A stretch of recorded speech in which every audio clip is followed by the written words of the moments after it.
አንድ ሴቶች እኮ ባላቸው ሲያወራ ሽንኩርት እየከተፉ ቀጥል እሰማሃለሁ ቀጥል ይላሉ። አይን አይኑን ይዩ ነው የሚለው መጽሐፍ ቅዱስ።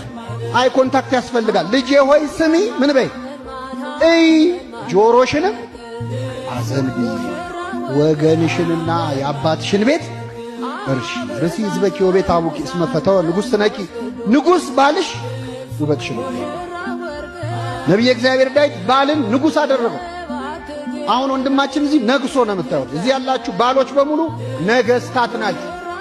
ሴቶች ከፋቸው እርግጠኛ ነኝ። ባሎች ምንድናቸው? ባል ንጉሥ ነው። ሚስትስ ንግሥት አይደለችም። በጣም ይቅርታ አይደለችም። ልባም ሴት ለባሏ ዘውድ ናት ነው የሚለው። የምን ንግሥት ነው? ዘውድ ነች። እሷን ደፍቶ ነው የነገሰው። በጣም ይገርማል መጽሐፍ ቅዱስ። ባልን ንጉሥ ሲለው ሚስትን ዘውድ ይላታል። ባልን ራስ ይላል። የሴት ራስ ወንድ ነው ይላል። ብዙ ፌሚኒስቶች እችን ጥቅስ ሲሰሙ ደማቸው ነው የሚፈላው። ችግር አለ እዚህ ላይ የማይላል። የሴት ራስ ወንድ ነው ይልና የቤተ ክርስቲያን ራስ ክርስቶስ ነው። የክርስቶስም ራስ እግዚአብሔር አብ ነው ይላል።